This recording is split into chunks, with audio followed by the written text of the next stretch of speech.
Frankie, it's really good to chat with you again. We had chatted last season at the red carpet, and boy, how things have changed since then. Tell me, this is going into the final season. What is that like for you guys? I know how close you guys were.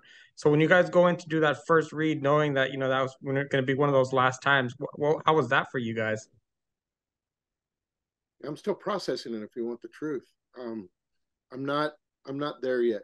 I'm still I'm not in it as much as I was when the show ended, but there's just a lot of residual emotion.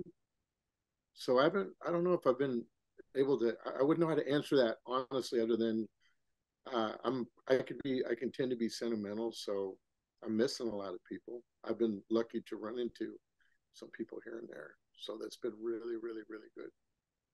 Yeah, I could empathize with you a little bit because I've been with you guys from the beginning of this journey, speaking with you guys through the way, interviews like this, in person, and kind of me too, knowing that this was kind of going to be the last time that we were all going to be able to do this. It feels like almost those last days of high school or something like that, where everybody else is they're going to be okay, but everyone's gonna be going their different directions, right? Yeah, I mean, I didn't like high school. I went to a few of Uh, them. I was made to go to a few of them, so I'm an expert on. Yeah, it wasn't like leaving high school, but it was almost when people complain that the Clash didn't put out enough albums. They broke up at the right time. It was a mm. perfect time. It was quality, and it still resonates, right? Um, I totally understand why the decision was made, and as difficult as it was, I just, I was all for it because I knew it was going to end strong. And that's hard, but it starts at the top with Elgin, where he wants to do good art and a good story, and maybe it's the school of punk rock too. I don't know, but I got it. I got it. Yeah. No, you're right. Elgin had said that, he wanted to make sure that, every we ended the show on top. And I think last night's episode, I see the black light, kind of started to bring it all together. And to be honest, we've done so many seasons that I forgot that little aspect at the end of the episode because I was like, who is it? Who is it? I know that Hank's trying to figure out who's the one talking. And then when you kind of find when it's revealed, it's been there the whole time, but we've come a long way, haven't we? Yeah, I mean, it's so funny because for years people are like, "Well, Hank doesn't say a whole lot." Well, he doesn't have to. That's what you're not understanding. He's a man of few words, unless he's with his mom, or he's a little more nails. But I think it's just he always had a battle or a struggle, or things happening up in here. He internalizes a lot, always watching. But before he acts or makes a decision, you could tell he thinks on it. He's very strategic. He's not oblivious to what's going on. Whether the young guys think they're getting away with dirt sometimes, or he's not afraid to obviously question the elders too, like Alvarez, who he loves and respects, but even they disagree on It's a, horses. it's a very interesting season because I've always felt like Hank has really that loving family side to him. I've told you before, I'm always rooting for him, and it breaks my heart when things really fall apart. This season, in kind of similar fashions, we see him having to make the tough decision of getting help for his mom. But yet yesterday, watching that episode, it was kind of nice to see him reconnect a little bit with Nails. I made me really happy. How's it been for you working with Justina and then knowing you were going to have a little bit more this season? It's funny you say that. I got in late last night, a little, a night owl, and I watched the episode. I think about 4 in the morning. Oh wow. And when our scene came on, I know Justina. Outside of filming, we got to become pretty close, and I love her very much as a just a fellow colleague, but as a friend. She's part of my family now. I got kind of choked up because we have some history between us, and so that moment of that smile she does, where she kind of does, I called it the Forrest Gump way, but that's not really what it was. It gutted me a little bit because she's a beautiful person. Like I said, it's weird because she's my or was my love interest on the show, but in real life she's almost like a sister. So it's weird how we can interchange in those roles at the moment. But She's a good one. I love Justina. So part of seeing her nails, I mean, your character, and then we also see some of the other members really starting to take a hard look at the value of their personal families, not the club family, where it seems like things are starting to fracture here and there, and maybe the risk is a little too high. What do you think has changed now this season, where you guys as club members are no longer necessarily willing to put it all on the line? I mean, I think there's one character who's not willing to put it on the line. He's in conflict. That's his humanity, so to speak. Hank is still willing to put it on the line. I think on one aspect, the thought of him putting his mom in a home was devastating. But I really sat and thought about this because I didn't want to get myself off the hook as an actor or as, a character. But I think he knew that, in that world, his mom being in a facility, for the most part, no harm would come to her. I mean, with Isaac, you would never know because he's such a loose cannon and he breaks a lot of the rules of things you don't do in that world, which makes him scarier. But I think there was a sense of comfort, like, my mom will be okay. I need to handle this because I need to take care of my mom. So I'm going to go deeper and do what I got to do, as ugly and bloody as it gets. I'm still on Team Mom. But like with the other character, I think Hank definitely sees a lot of weakness there. It's like, oh, you're a family man now. Oh, you care. That's really sweet. What about the other guys? We've all lost family. We've all had casualties. You know, like, this isn't a little boys club. So Mhm. that I really had to get real with. Yeah, he's a club brother, and you obviously have his back, but it was almost like, you have our back.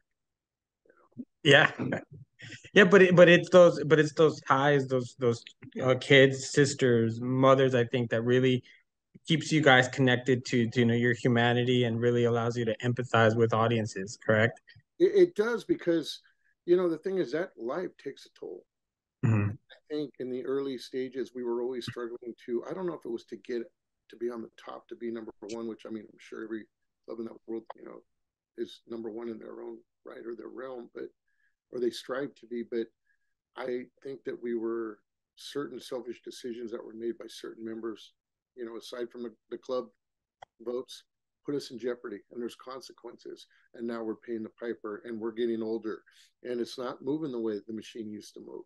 There's fragments and conflicts, inner conflicts. So yeah, when you look at the family and realize, like, wow, did I sacrifice this for this? This wasn't what it was all cracked up to be.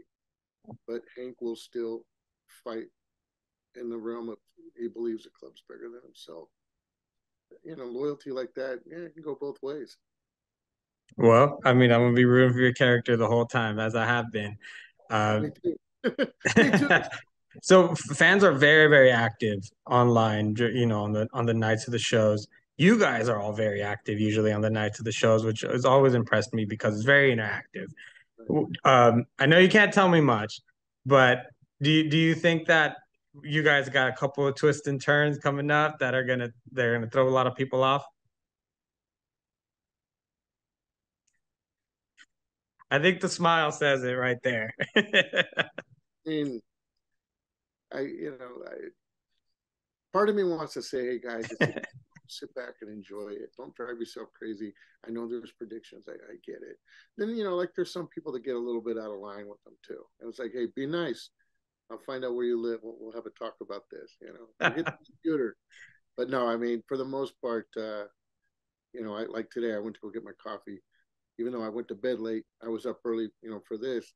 Ran into some people at Starbucks. They want to talk about the show last night, and I think it blows me away because I know the work that we do in this, when we're on location and the sets and stages, and it's like, oh, I forget this goes out into the universe, because I don't sit and obsess on it. I want to do the work and do it strong while it's there, and then I kind of, I guess, turn it over to the universe, which is kind of weird.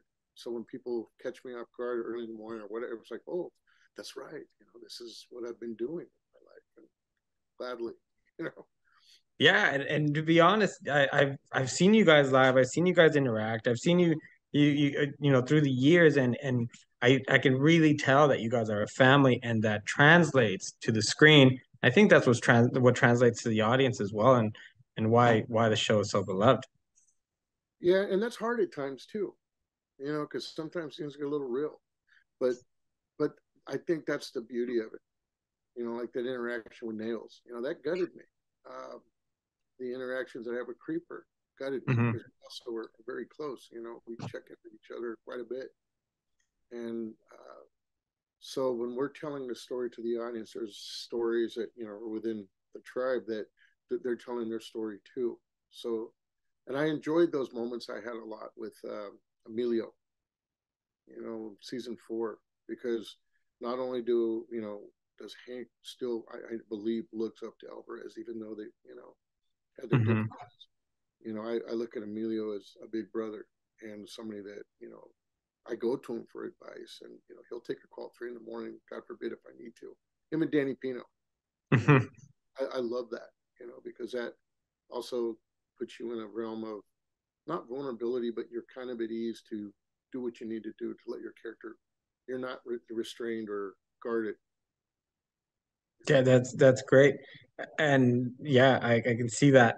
What is it that I know you said you're still processing, but what aspects of Hank are you going to carry on with you? That's a crazy thing. I don't I ride motorcycles every day. I mean, that's part of my life. I'm always on the road. I like to travel. I kind of I'm somewhat of a recluse. I really am. Um, I think that aspect of I like to sit and watch things. I like to get life from a perspective, whether I'm on the road or riding with the people I ride with.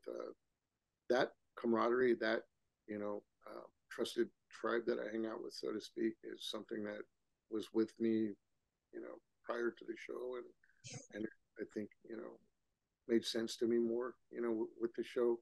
But I also think with Hank, Hank loves, Hmm. and, and it's in a very sort of kind of distant, um, sentimental way, like a longing. And I think there's a part of me that has that. And I noticed, like, wow, did Elgin, I think he took parts of our characters and put him, from maybe who we were. And I don't know. I'm kind of questioning, like, what were you doing? Because there was a lot of parallels with the story, that I can't reveal that were happening to me in real life. So you know, that's still going with me since the show left. And I'm still, when I talk about processing that's, yeah, it's a trip. I've had a couple of other people tell me similar things on the show, so Yeah, definitely, speaks to the genius of Elgin and his writing, and being yeah, able for you guys to empathize. yeah. We're lucky. We're very lucky to have him. And I did, I always knew who he was prior, but I felt a kinship, and we come from the same world, so to speak, and I can always see that subculture mindset that goes into his work, and this season especially, Hmm.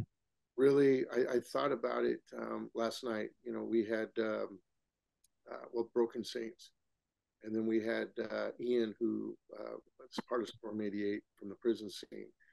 These are all people I know outside of, Kara from Maid of Ace, who's one of the Broken Saints, and her wife Dee, who's in a band called Disgusting and the Rodents.